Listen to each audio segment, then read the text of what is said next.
Uncle जी पानी। यहीं रख दो बेटा, मैं उठा लूंगा। अच्छा बेटा सुनो, कल से ना हमको 2 पानी की बोतल चाहिए होंगी। 2? हाँ मिल जाएंगी ना? बिल्कुल मिल जाएंगे अंकल जी, कल से 2 रख जाऊंगा।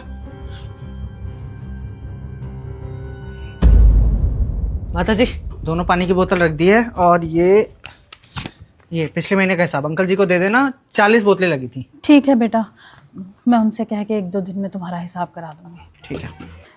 बिरजू बेटा, वो कल से ना हमें 3 बोतल पानी चाहिए होगा। 3 बोतल? हाँ मिल जाएगा ना, वरना हम किसी और से बात करें। मिलने को तो 10 बोतल मिल जाएंगी, लेकिन एक बात मेरे पल्ले नहीं पड़ रही है। आप घर में पानी पीने वाले सिर्फ 2 लोग हो, इतनी बोतलों का करोगे क्या? हमें ज़्यादा पानी की ज़रूरत पड़ रही है ना, वरना हम पागल थोड़ी हैं जो फिजूल में पैसे खर्च करेंगे। ठीक है माता जी, जैसी आपकी मर्जी, 3 रख जाऊंगा।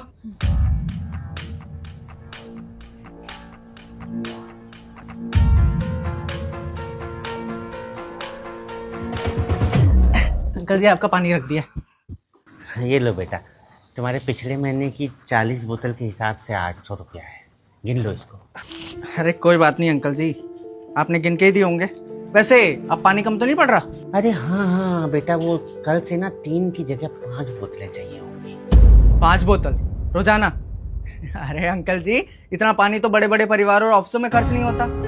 आखिर चल क्या रहा है? अरे कुछ नहीं चल रहा है बेटा, वो दरअसल घर में पानी की खपत बढ़ गई है, तो इसलिए डिमांड भी बढ़ गई है। अंकल जी पानी वाला जरूर हूँ, लेकिन मैंने भी घाट घाट का पानी पिया है। इतना तो जानता हूँ कि 2 आदमी कितना भी पानी इस्तेमाल कर लें, 2 बोतल से ज्यादा खर्च नहीं कर सकते। लेकिन आपकी डिमांड तो बढ़ती जा रही है, कहीं काला बाजारी तो नहीं कर रहे हो? किसी बात कर रहे हो बेटा? हम पति पत्नी का तुम्हें अपराधी दिखाई देते हैं? लगते तो नहीं हो, लेकिन आजकल भरोसा भी तो नहीं कर सकते। कोई बात नहीं बेटा, अगर तुम पानी की सप्लाई पूरी नहीं दे सकते कोई बात नहीं, मैं किसी और से पानी ले लूंगा। जाओ तुम। अरे लेकिन जाओ।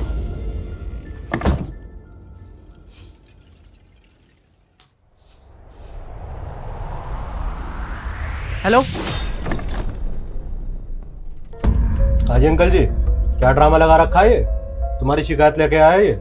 हाँ इससे कुछ गलतफहमी हुई है, पूरी सोसाइटी जानती है हम शरीफ लोग हैं। कोई बात नहीं अंकल जी, हम भी जान लेंगे कितने शरीफ हो तुम। चलिए अंदर बात करते हैं। साहब अंदर चलकर क्या बात करेंगे, यहीं बात कर लेते हैं। अंकल जी कहीं ऐसा तो नहीं है कि अंदर नकली बिलसरी की बोतलें भरी जा रही हो, इसलिए आप हम लोगों को अंदर आने से मना कर रहे हो? ऐसा कुछ नहीं साहब, आइए आ जाइए अंदर आप। चलिए।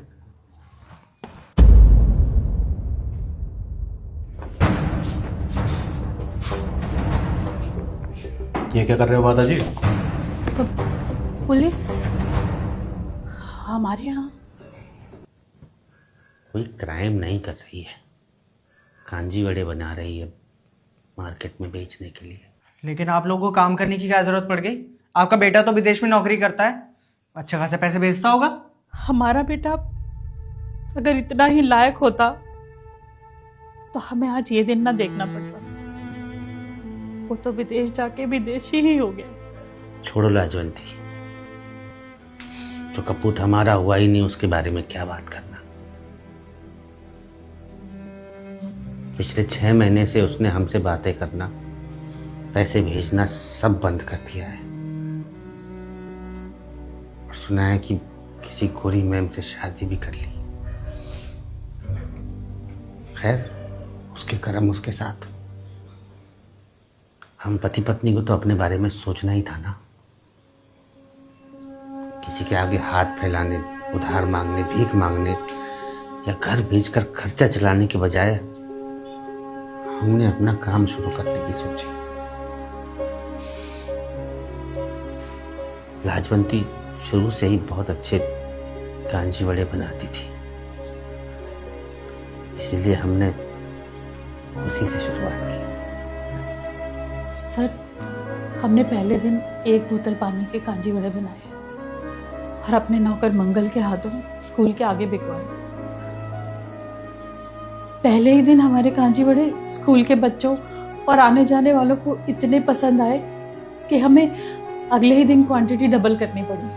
और उसके बाद ना सिर्फ खाने वाले बल्कि बेचने वालों की तरफ से भी हमारे कांजी वड़ों की डिमांड बढ़ने लगी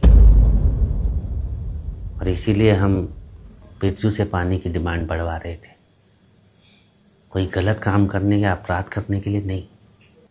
साहब हमें माल और बढ़ाना पड़ेगा। आज ही ठेले वालों ने मुझसे बात की। बोलिए।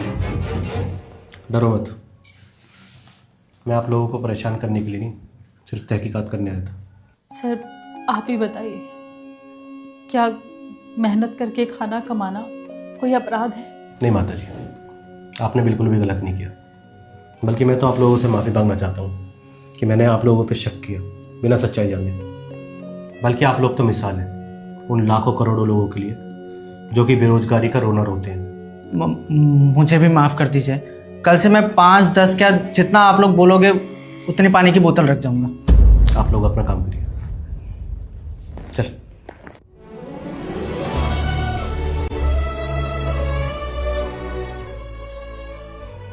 जिन्हें मेहनत करना आता है वो मुश्किलों में भी जीना सीख लेते हैं।